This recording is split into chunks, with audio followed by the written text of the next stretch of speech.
এই ভিডিওতে আমরা এসএসসি সিজিএল 2026 তার টার্গেট স্কোর কি থাকতে পারে, লাস্ট 5 বছরের ক্যাটাগরি ওয়াইজ কাট অফ, আর এক্সাম কি সেপ্টেম্বরে আদৌ হবে, এই পুরো 3টে জিনিস নিয়ে আলোচনা করব।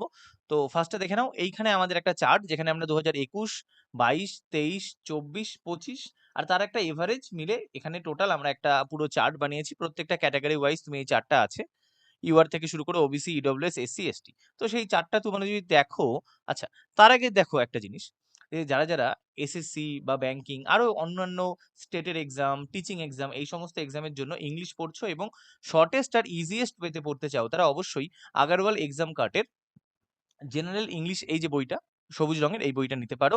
তো এই বইটাই তোমরা 35+ গ্রামার চ্যাপ্টার পেয়ে যাবে, ভোকেবস পাবে, 3000-এর বেশি এক্সাম রেডি কোশ্চেনও কিন্তু পেয়ে যাবে এই সমস্ত পরীক্ষার জন্য। এই বইটা তোমাদের প্রিপারেশনের জন্য খুবই হেল্পফুল হবে। দেখো বইটা যদি একটু ডেমো দেখতে চাও, তো এখানে তুমি বিভিন্ন যে কন্টেন্ট সেটা তোমাদেরকে শেয়ার করছি। দেখো প্রত্যেকটাতে নাউন যেমন টাইপ এ বি সি এরকম করে ভাগ করে দিয়েছে, প্রত্যেকটা টপিক এরকম করে ভাগ করে দেওয়া আছে। একইভাবে তুমি এখানে ইউনিট 2, ইউনিট 3 করে যে কোনটাতে গ্রামার পোর্শন, কোনটাতে কোনটায় ভোক্যাবস যাবে, কোনটাতে কি বলে অ্যাক্টিভ প্যাসিভ ভয়েস ন্যারেশন এরকম করে ভাগ করে দেওয়া আছে। একই রকম এখানে কিন্তু এক্সট্রা যেগুলো আমাদের নতুন এসছে পরীক্ষায়, ফিগার অফ স্পিচ এই ধরনের জিনিসও আছে। এইভাবে যেটা সবচেয়ে মেন যে বইটা আমার ভালো লেগেছে সেটা হচ্ছে এই বইটাতে অনেক ছক করে সুন্দর জিনিসগুলো দেওয়া আছে। এই ছক বা টেবিল করে দিলে পড়তে সুবিধা হয়। একইভাবে তুমি যখন কোশ্চেন প্র্যাকটিস করবে, এখানে কোশ্চেন প্র্যাকটিসের সময় তুমি লেভেল 1, লেভেল 2 এইভাবেও কিন্তু কোশ্চেনগুলো পেয়ে যাবে। যে লেভেল 1, লেভেল 2 এরকম করে কোশ্চেনগুলো দেওয়া আছে এদের। তো অবশ্যই ডেসক্রিপশনে লিংক আছে, সেখান থেকে গিয়ে তুমি বইটা অবশ্যই দেখতে পারো, তোমাদের পরীক্ষার জন্য খুবই হেল্পফুল হবে। ওকে, এবার যদি আমরা ভিডিওতে আবার ফিরে আসি, দেখে নাও এই হচ্ছে আমাদের চার্ট। তো ফার্স্টে যদি আমরা 2021 থেকে শুরু করি, 2021-এ দেখো ইউআর কত ছিল 130.18, 22-এ কত ছিল 114। আচ্ছা এই 21-30 বলে মনে পড়লো, এই 30.18 তো 2021-এ আমি প্রিলিমসে পেয়েছিলাম 127, 127 পেয়েছিলাম। তো আমার বন্ধু প্রিলিমস ক্লিয়ার করে গেছিল, আমি 127 পেয়েছিলাম, মাত্র 3 নাম্বার কম। সে সময় আমার খুব খারাপ লেগেছিল, মানে এইটা দেখে যে আমি যদি অন্য কোনো ক্যাটাগরির মধ্যে পড়তাম, অন্য যে কোনো ক্যাটাগরির মধ্যে আমি প্রিলিমসটা ক্লিয়ার করে যেতাম, মানে শুধু ক্লিয়ার করতাম না, মানে সম্মানের সঙ্গে ক্লিয়ার করতাম। তো এটা আমার খুব খারাপ লেগেছিল। যাই হোক, আবার ভিডিওতে ফিরে আসি, হঠাৎ মনে পড়ে গেল ওটা দেখে। 2023-এ 150, হ্যাঁ তারপর আমি 2023-এ 170ও পেয়েছি। তো ওটাই কথা, যে লেগে থাকলে তুমি 127 থেকে 170ও পাবে, আর লেগে যদি না থাকো 127 থেকে আবার ব্যাক করে 105 হয়ে যেতে পারে। তো লেগে থাকলে এইটাও অ্যাচিভ, যেমন 127 পেয়েছি তেমন আমি আবার 170 পেয়েছি।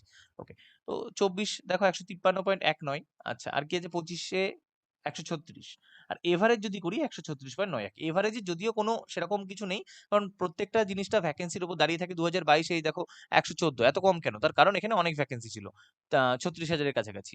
একইভাবে এইগুলোতে ভ্যাকেন্সি কম হলেও কাট অফ বেশি ছিল, তার কারণ কোশ্চেনের লেভেল ছিল সহজ। আবার এখানে কোশ্চেনের লেভেল হয়ে গেছিল কঠিন, আর নর্মালাইজেশন খুব সুন্দর হয়েছিল, ওই জন্য ভ্যাকেন্সি ছিল কম। এটার আমরা কাট অফ প্রেডিকশন করেছিলাম 135+ এবং পুরো মিলিয়ে দিয়েছিলাম। আচ্ছা ওবিসি দেখলে দেখো খুব একটা ডিফারেন্স নেই, এখানে 13 নাম্বারের ডিফারেন্স, এখানে তো সেম কাট অফ, এখানে 5 নাম্বার ডিফারেন্স, এখানে 6 নাম্বার, এখানেও 6 নাম্বারের ডিফারেন্স আছে। তো এরও ওবিসি দেখতে পাচ্ছ। ইডব্লিউএস সেম, একইভাবে ইডব্লিউএসটা তুমি দেখে নাও, 124 আসছে আমাদের কাছে এভারেজ। এসসি দেখলে এসসির এভারেজ কত আসছে 110, আর এসটি এভারেজ কত আসছে 99.11। তো এইটা থেকে তুমি একটা আইডিয়া করতে পারো যে মোটামুটি এরকম নাম্বার থাকলে আমি সেফ কি কোনটাই তুমি সেফ না।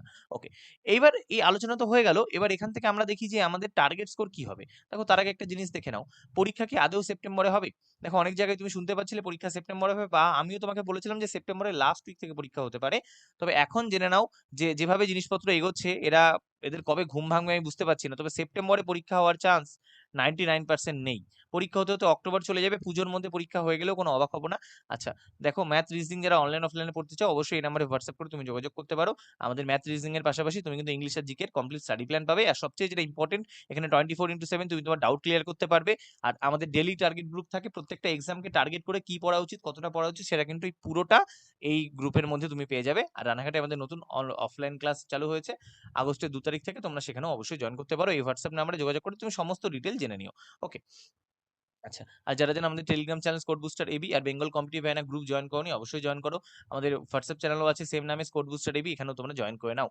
আচ্ছা এবার যদি আমরা দেখি টার্গেট স্কোর, আমাদের টার্গেট স্কোর কি থাকবে। দেখো টার্গেট স্কোর যতক্ষণ না পরীক্ষা হচ্ছে বলা যায় না, কিন্তু এখন তোমাকে যে টার্গেট স্কোরটা করতে হবে সেটা হচ্ছে ইউআর এর ক্ষেত্রে 145+, ওবিসির ক্ষেত্রে 145 প্লাস, কারণ খুব একটা ডিফারেন্স যায় না। ইডব্লিউএস এর ক্ষেত্রে 140 প্লাস, এসসির ক্ষেত্রে 125 প্লাস, আর এসটির ক্ষেত্রে 120 প্লাস। এই টার্গেটটা তুমি রাখো। এই টার্গেটটা তুমি কোথায় রাখবে? টেক্সট বুকের যে মক আছে সেখানে রাখো।